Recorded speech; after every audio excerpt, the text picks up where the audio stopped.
A fire hydrant leaked into the gutter. The water slithered between cracks in the pavement, weaving through cigarette butts, sunflower seed shells, and summer dust baked into the Brooklyn sidewalk. The sun was low, stretching long shadows across the red brick brownstones.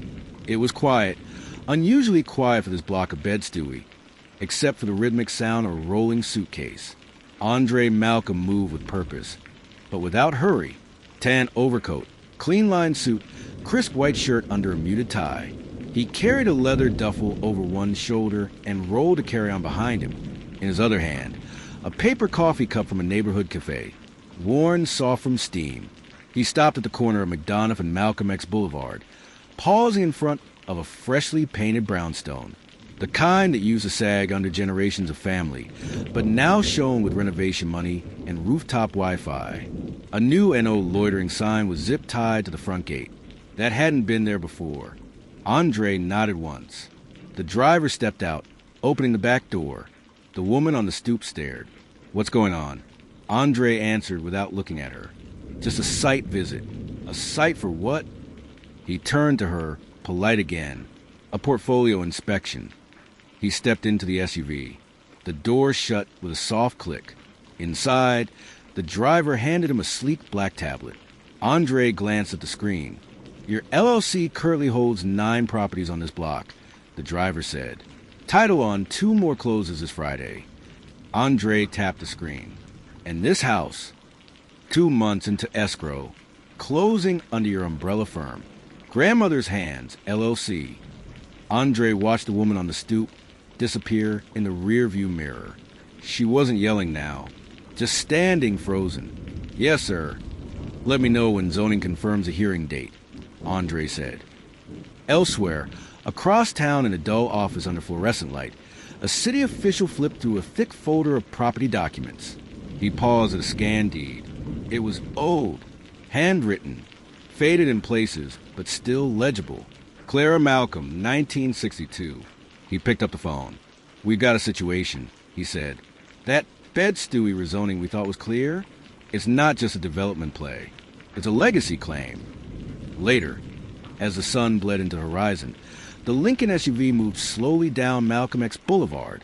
On the side of a corner store was a mural of a black woman in a golden crown, painted in careful strokes of pride and memory. Clara Mama C. Malcolm. She planted the seeds. Andre looked out at the mural as they passed. He didn't smile. He didn't speak. He simply nodded once, like a man remembering the beginning of something, or the return. The zoning board office smelled like dust and old ambition. Fluorescent lights buzzed overhead. File drawers slammed in the distance. At the end of the hall, Thomas Landry stood by a window with his back to the door, watching the Brooklyn skyline through tinted glass. Landry was legacy. His grandfather had built towers in Manhattan. His father had quietly bought out half of Fort Greene in the early 90s while it burned from neglect. Now Landry was pushing into Bed-Stuy with a smile and a handshake. If the price was right, he turned when he heard the door open behind him. "We got a problem," the city official said, voice low. Landry raised an eyebrow. "The Malcolm property? The buyer isn't some flipper with private equity. It's her grandson. He's building under a historical claim." The word made Landry pause. Historical. It was always messier than capital. "Shut it down," Landry said flatly. The official hesitated. "There's media interest now, and the Malcolm name has weight in this borough." Landry's eyes narrowed. "Everyone has a price. Find is." Andre stood on the rooftop of one of his properties on Hancock Street. The city breathed below. Car horns, distant sirens, the muffled bass of someone's Saturday playlist. He stared out at the skyline, the evening light catching the edges of his jaw. In his hand, he held the folded blueprint his grandmother once kept hidden in a sewing box. Her handwriting was still on the margins, soft cursive and stubborn will. Community center here. Garden space. Sunlight at strongest 9 a.m. to 1 p.m. Never sell. Ever. He unfolded it slowly, pressing the creases flat with his palm. She'd drawn every line herself 40 years ago, when the block was still wrapped in police tape and silence. Below, the front door buzzed. His assistant's voice crackled through the intercom. "You've got a visitor. Says it's urgent." Andre didn't respond. Just walked down the narrow stairs, blueprint still in hand. The man waiting in the front office wore confidence like cologne. White, 40-something, designer suit, subtle watch, haircut too polished for the side of town. Landry didn't stand when Andre entered. He offered a hand, though Andre didn't take it. "I prefer to get to the point," Landry said. "You're a businessman." "So am I." Andre sat across from him, expression unreadable. "You're in the way of a 10-year redevelopment plan," Landry continued. "We've already poured money into this block. Lobbying, permits, engineers. And now the community is watching this play out like it's a civil rights reboot. But this is real estate, Mr. Malcolm. It's not personal. It's just business." Andre glanced at the blueprint in his hand. "You built over people who were never allowed to own," he said quietly. "Now one of them came back." Landry leaned forward. "You're emotional. I get it. Legacy is powerful. But let's not mistake sentiment for leverage." Andre's silence was louder than a shout. Landry slid a folder across the desk. 7 figures. "Walk away. You're young. You can rebuild somewhere else." Andre didn't touch the folder. He looked at Landry the way his grandmother used to look at preachers who forgot their scripture. "I'm not rebuilding," he said. "I'm restoring." Landry's jaw flexed. "This is how you want to play it?" Andre stood. His voice was calm. "Heavy. This block was stolen in pieces. One eviction at a time. One denied loan at a time. You bought silence. I bought memory." He walked to the door, then paused. "You said this wasn't personal," he said, turning back. "But it always was." That night, the mural of Mama C was tagged. Spray paint across her gold crown. A crude red X over her face. A neighbor found it before sunrise and called Andre. He stood in front of it quietly for a long time. A boy from the block, 16, hoodie slouched over one eye, walked past on his way to the corner store. He stopped beside Andre, looked at the damage. "You gonna fix it?" the boy asked. Andre didn't answer at first. Then he looked down at the boy. "No," he said. "You are." In a downtown office with too much glass and too little soul. Landry lit a cigar and opened an email from his legal team. His smile faded as he read the subject line. Updated property challenge. Malcolm versus Landry Holdings.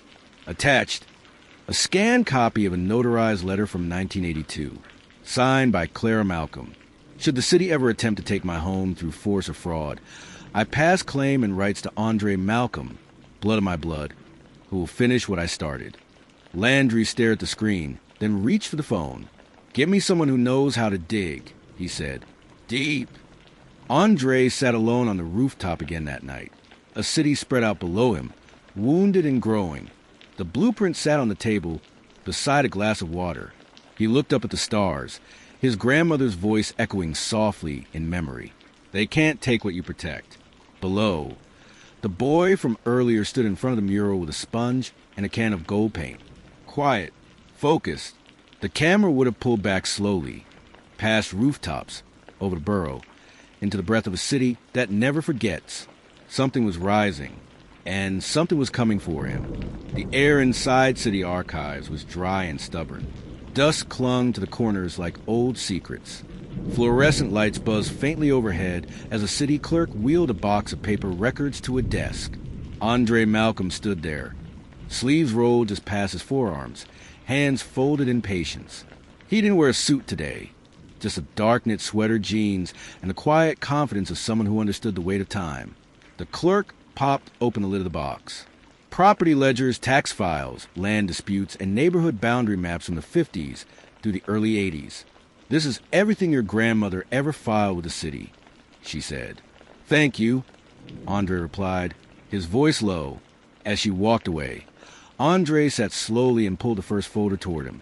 Inside were yellowed copies of deeds, water-stained blueprints, court filings, and handwritten letters addressed to departments that no longer existed. Clara Malcolm had documented everything. A letter caught his eye. "To whom it may concern. The sale of Parcel B, 49 in 1974, was fraudulent. I was not notified." The forged signature on the record does not belong to me. I request an emergency hold on all zoning applications affecting this land. This neighborhood is not up for sale. It's our home. Signed, Clara and Malcolm. Stamped. Received February 28, 1974. It had been ignored. Across town, Thomas Landry sat in a high-rise office overlooking the East River. A junior associate pushed a manila envelope across his desk. We traced her past 6 owners. 4 of them were shell LLCs. But the first buyer, your father, acquired her property during the 1974 city auction. Legally, it's murky. Landry opened the folder. There was a grainy copy of the fraudulent deed. 2 signatures. One of them wasn't hers. The color drained from his face. She never signed, he whispered. The associate hesitated.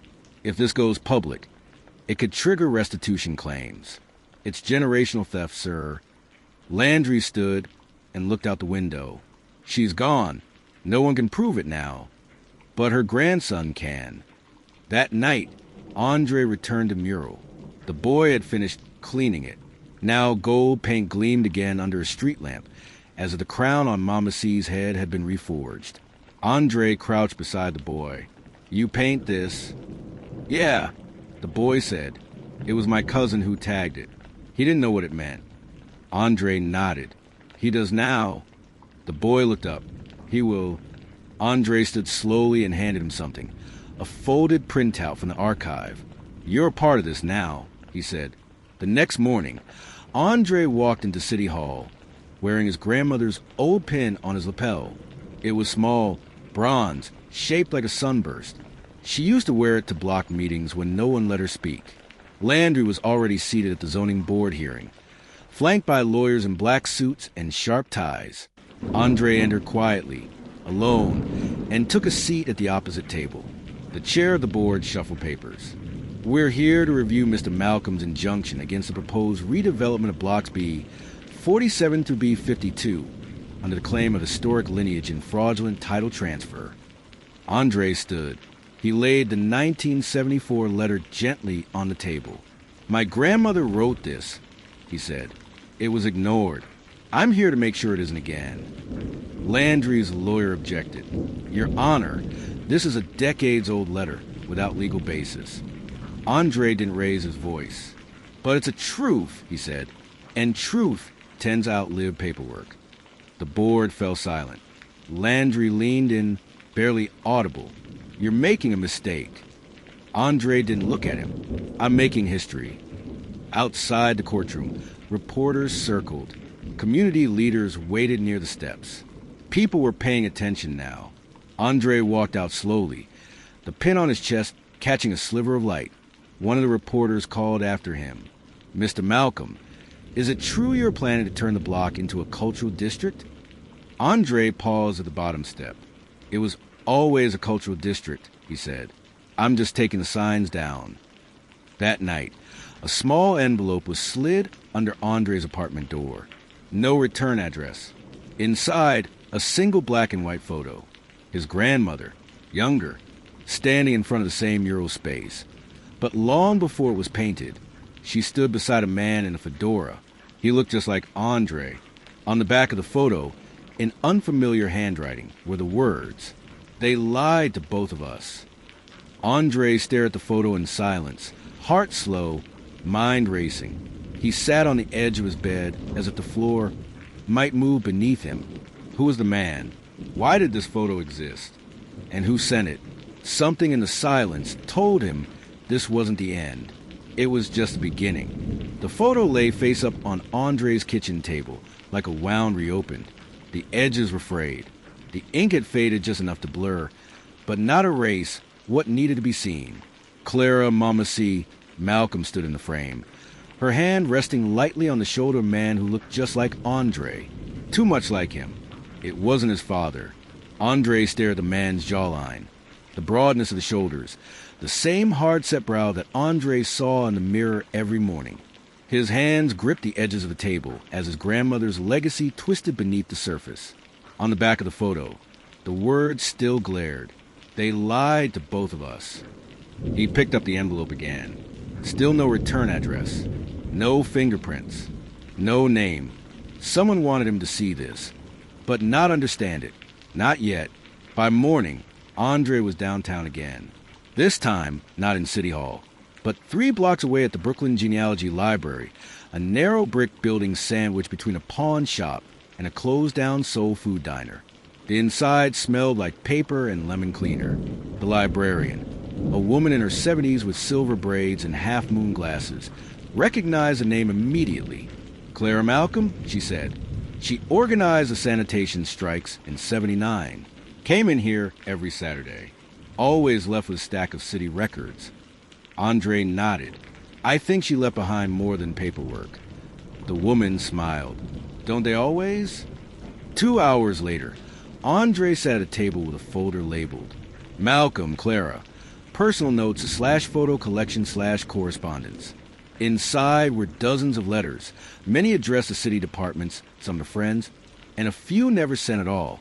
One letter was torn from a notebook and folded in 4, addressed, to the man I loved once. You never claimed him. I did. Andre's pulse slowed. His fingers hesitated. He read it twice, then a third time. The man in the photograph had a name. Elias Tate. He wasn't just someone Clara had once known. He had been a city developer in the 1960s, one of the first black engineers to be hired for the controversial Urban Renewal Project, a man who'd been caught between white wealth and black truth, and then quietly erased. Clara's letter didn't accuse. It mourned. You let the city use you to design a plan to uproot your own people. Then you vanished. I didn't. I stayed. I protected what I could. Our son didn't grow up calling you father, but I raised him to be better than silence. Andre sat very still. His father had died when he was 19. They never talked much about lineage, about blood. But now Andre wondered if the man who raised him hadn't known either, and if the blueprint of his life had been built on someone else's absence. That evening, Andre stood in front of the mural again. The gold paint still gleamed beneath the street lamp. The boy was back, this time with 2 friends. They were adding new touches. Flowers, names, stories. You make this a wall of memory, Andre said. You protect more than paint. One of the boys nodded. Some of us ain't got stories unless we leave them on the wall. Andre walked back toward the curb when he noticed a black car across the street, parked, engine idling. Same car he'd seen 3 days ago near his office. Different license plate. He didn't react, just turned the corner and disappeared down the alley. Inside the car, Landry sat in the passenger seat. He's digging, said the driver. City records, personal history, even bloodlines. Landry stared out the window. Good, he said. Let him dig. If he goes deep enough, maybe he'll bury himself. Back at home, Andre stood at his kitchen counter with a photo in one hand and his phone in the other. He tapped a number he hadn't called in years. It rang 3 times before someone answered. Malcolm?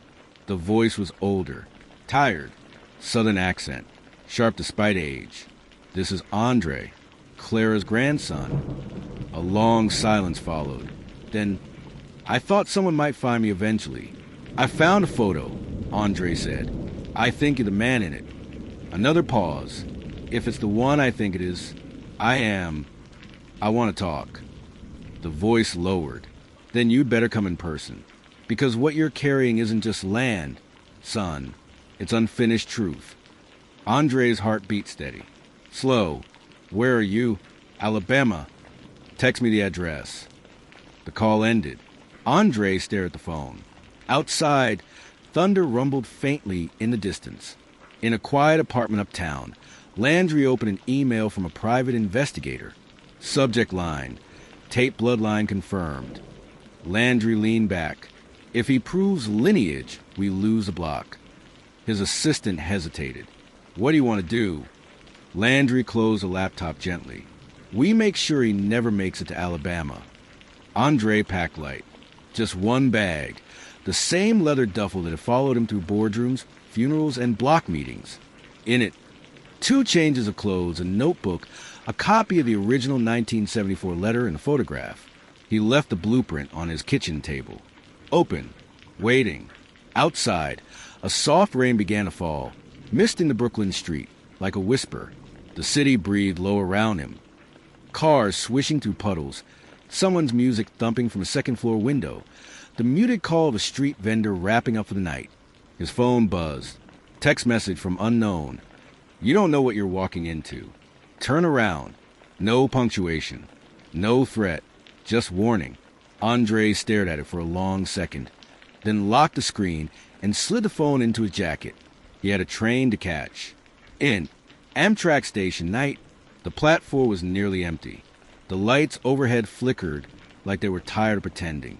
Andre stood alone, watching his reflection in the glass as the 1012 to Montgomery rolled in. He boarded quietly. Car 4. Window seat. He didn't sleep. He read Clara's letter again and again until the ink started to feel like voice. EXT, Alabama. Early morning. The sun rose slower here. Red clay earth stretched beyond the horizon. Fields half abandoned.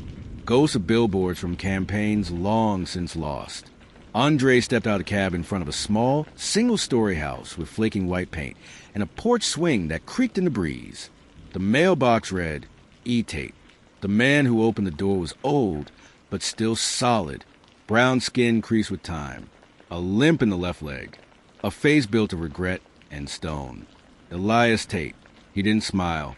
Come in, he said. Inside, the house smelled like books and tools. Old wrenches lined the wall above a workbench. On the mantel, one photo. Clara, in her 20s, laughing into the camera. You knew, Andre said. Barely a question. Elias nodded. Not soon enough. By the time I came back, she wouldn't let me in. Why not? Because I helped design the grid that ripped her neighborhood apart. Andre stayed silent. Elias limped to a chair and sat. You think I abandoned her? Maybe I did, but I thought I was building something better.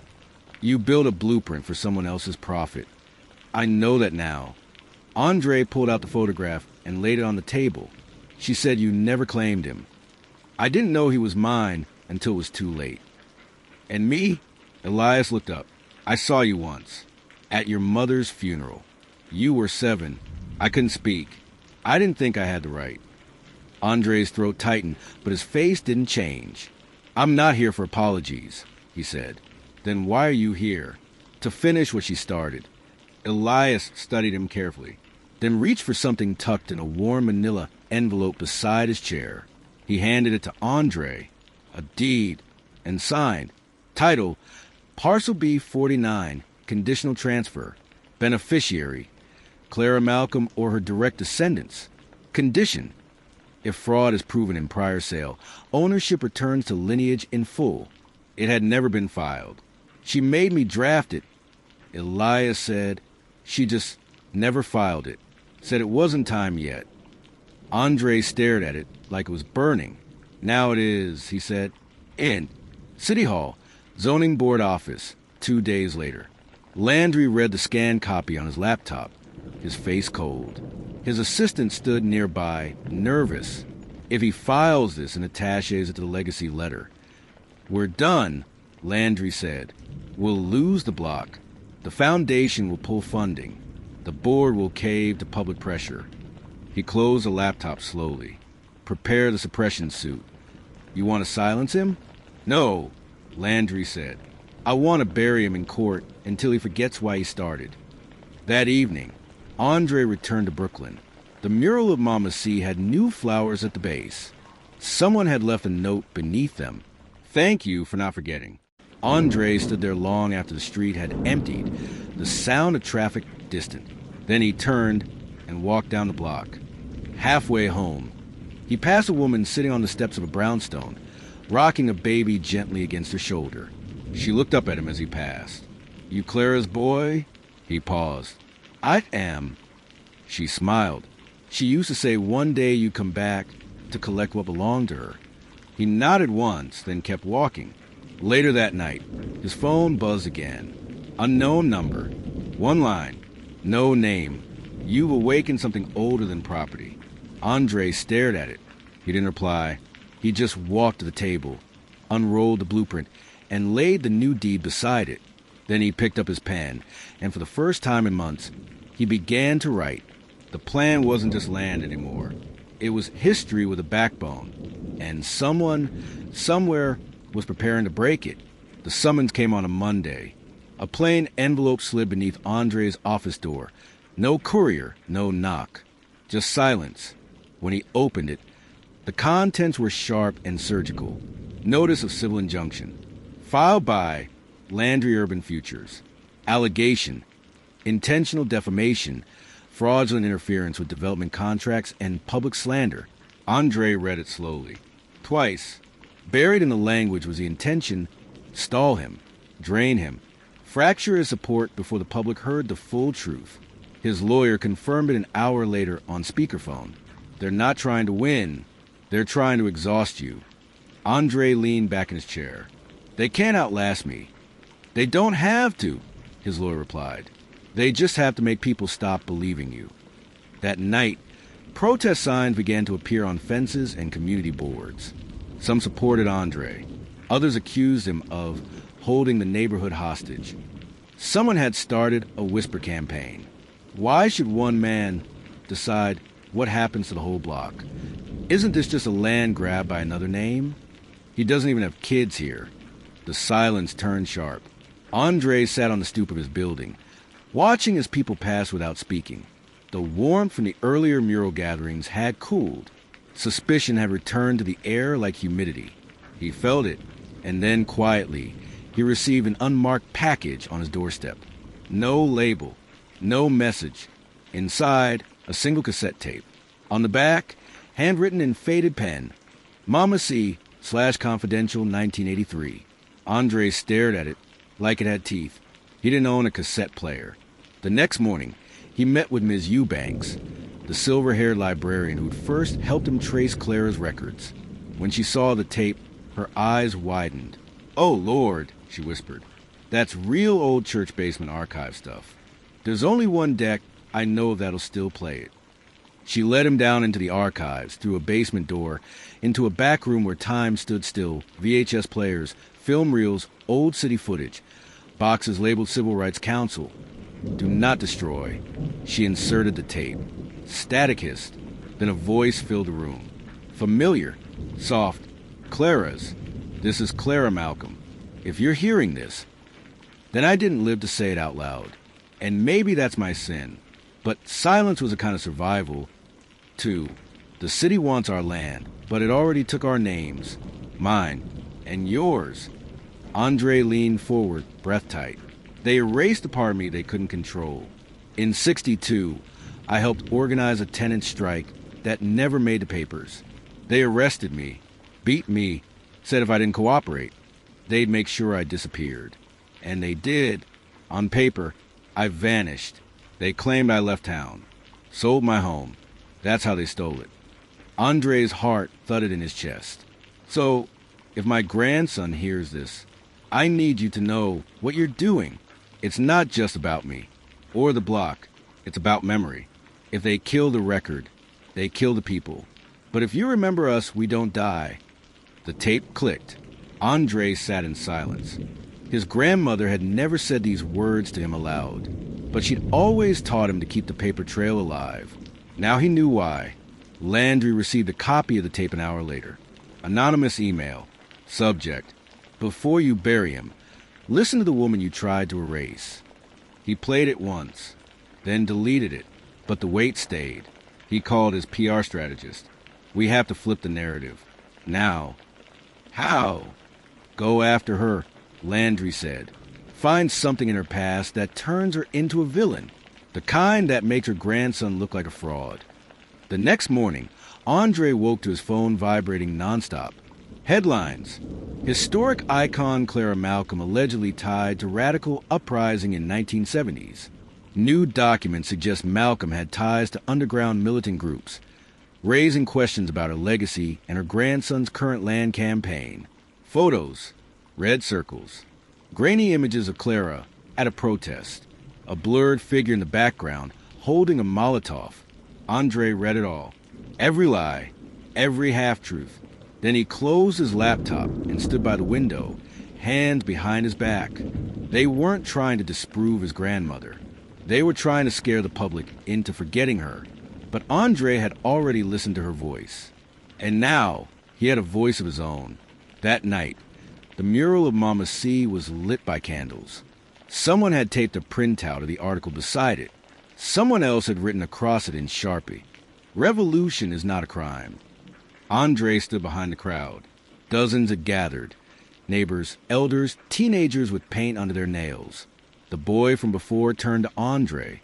"They're scared of your story," he said. Andre nodded. "Good." In the distance, Landry sat in a backroom office, watching footage of the vigil. "Now he's dangerous," one of his investors said. Landry's eyes narrowed. "Then we treat him like danger." Andre stopped reading the headlines after the third day, not because they stopped hurting, but because they stopped surprising him. They called Clara a radical. They called Andre a manipulator. They called the preservation hearing a dangerous standoff between progress and nostalgia. But what they never called it was theft reversed. A local reporter even asked on live TV, "Is Andre Malcolm a community savior or a man obsessed with legacy in the wrong century?" The host chuckled. Andre turned the screen off. He didn't speak to the press that week. He just worked. The legal walls were closing in. Landry's team had filed a separate injunction to freeze Andre's acquisition of the 2 final properties on the block. Banks pulled out. Permits were delayed. His assistant showed him spreadsheets lined in red. They were bleeding money. "You could settle," his lawyer said softly. "Back off the cultural district proposal. Let the community vote instead." Andre looked up from Clara's blueprint. "They already voted," he said. "They just weren't in the room." 2 nights before the hearing, Andre stood in the community center he'd been restoring piece by piece. It wasn't open yet. The floors were still dusty, the walls half-painted. But the mural had been transferred onto one entire wall. Mama C, painted larger than life, her eyes level with the doorway. The boy stood nearby, finishing the final stroke on a name panel. "Why you keep fighting?" he asked. "You could walk. Nobody would blame you." Andre didn't answer right away, just watched the paint dry. Then he said, "Because when my grandmother died, she left me a neighborhood and a lie. This is how I turn it into truth." City Hall, public hearing day, every seat was filled. Cameras lined the back wall. Activists sat shoulder to shoulder with developers in suits. City officials whispered to one another, eyes darting toward Andre. Landry sat at the front table with his legal team. Calm, collected, dressed for victory. Andre entered alone. No entourage, no folder, just a lapel pin Clara had once worn and a single flash drive in his palm. The chair tapped the mic. "This hearing will determine whether the proposed cultural landmark status for the Malcolm block is valid. Mr. Malcolm, you may begin." Andre stood. "I won't make this about policy," he said. "You've read enough papers." He looked around the room, not at the cameras, but at the people who hadn't spoken yet. The security guards, the janitor in the back, the woman holding her child. "I'm here because the land was stolen once, and now they're trying to make it seem like I'm stealing it back." He held up the flash drive. "This is a recording of my grandmother. She names names. She names dates. She names deeds. She doesn't ask for permission. She demands remembrance." He turned to the board. "I'm submitting it as evidence." Landry's lawyer rose. "Objection. This was never entered into discovery." Andre turned, calm and clear. "You've had our silence for decades. Now you can sit with our memory." The crowd stirred.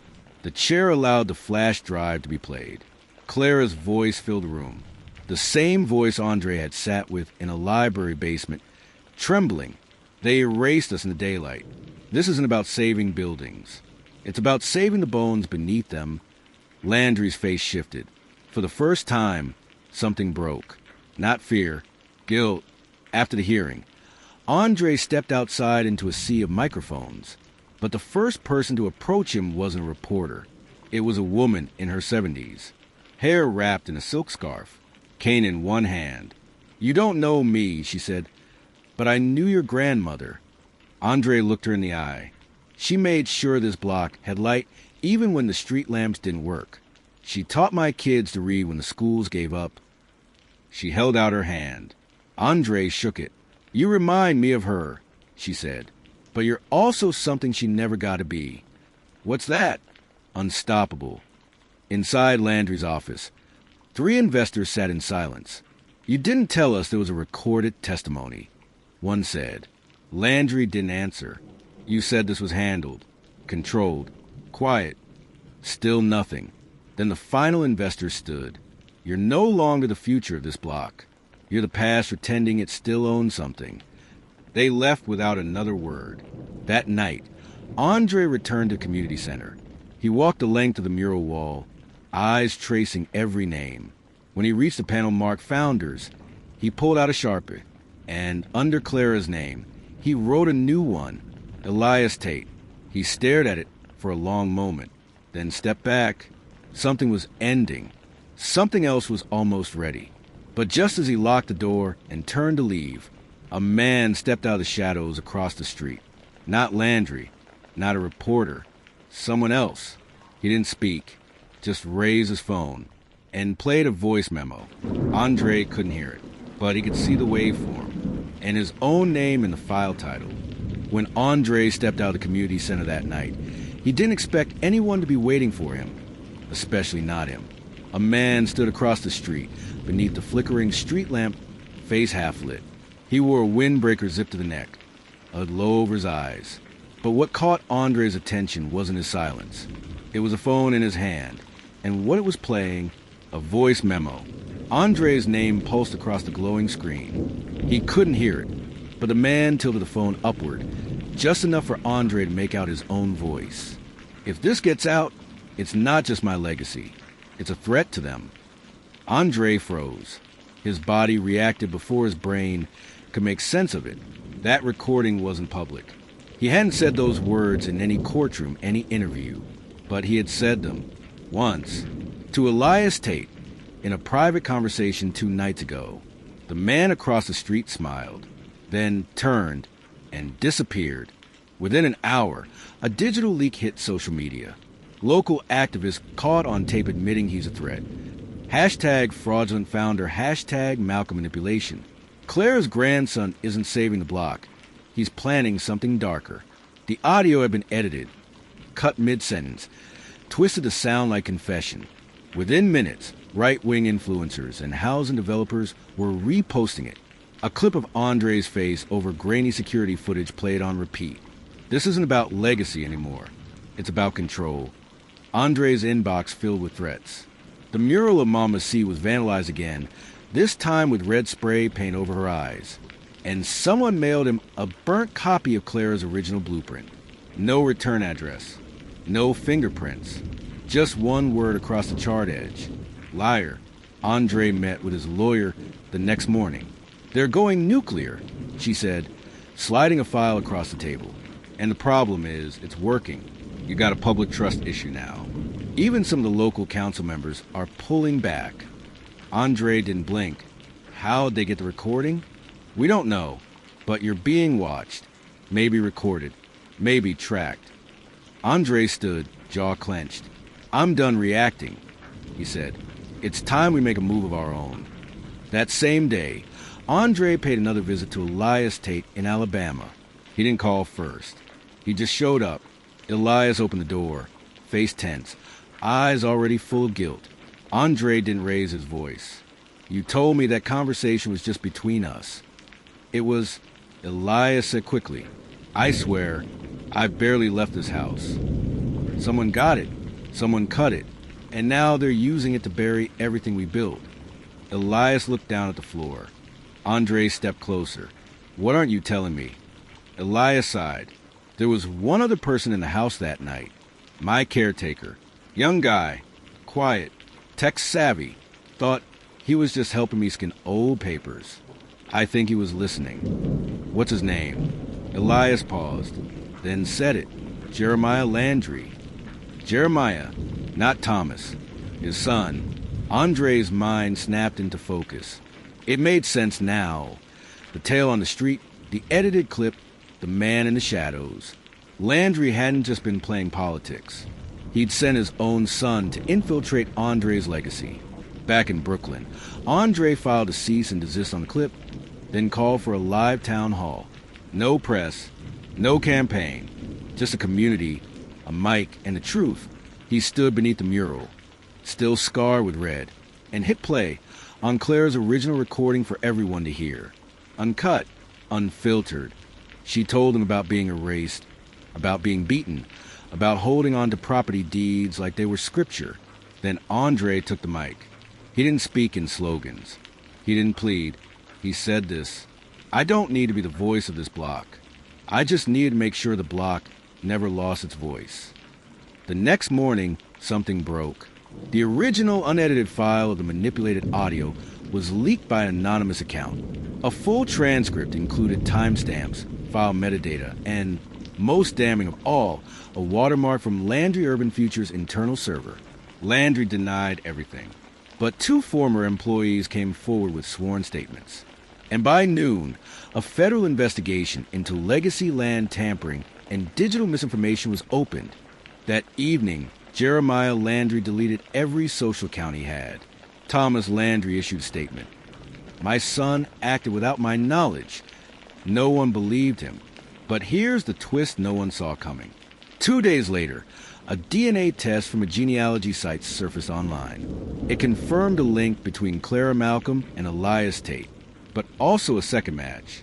Jeremiah Landry, a 14% match to Elias, which meant Jeremiah and Andre were blood relatives, cousins, 2 grandsons of the same man, Elias Tate, one fighting to preserve a legacy, the other sent to destroy it. Andre sat alone the night the results were confirmed. He didn't cry, didn't move, just stared at the folded photo of Clara and Elias, her hand on his shoulder, a woman who had protected her truth with silence, not because she was weak, but because the world wasn't ready for the noise it would bring. Now it had come anyway. The next morning, Andre found a note taped to his office door. Plain white paper. One sentence written in black ink. You can reclaim the block. But can you carry the bloodline? No name. No signature. But Andre already knew who it was from and what it meant. Andre stood at the threshold of his office. The note still pressed between his fingers. You can reclaim the block. But can you carry the bloodline? It was taunt, threat, challenge, and something more dangerous than all 3. Truth, because now the city knew what Andre had only just begun to accept. That the man sent to destroy him wasn't just an enemy. He was family.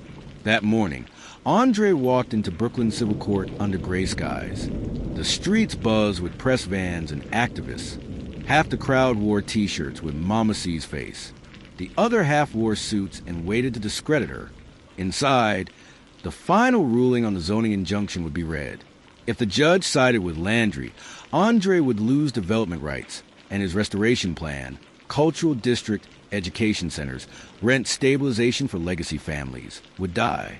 If the judge sided with Andre, the block would become one of the few black designated historic zones in Brooklyn. Untouchable, protected. Landry sat at the front, jaw tight. Jeremiah was nowhere to be seen, but his fingerprints were still everywhere.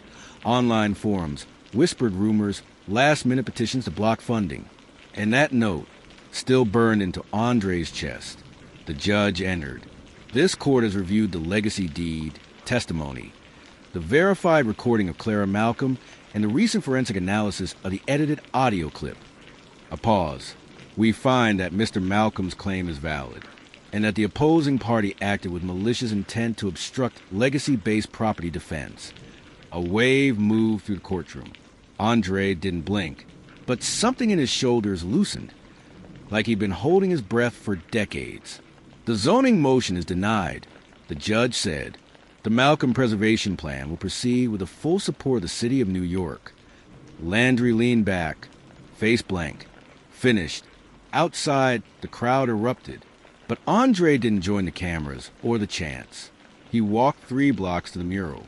Mama C's face still watched over the corner, gold crown shining.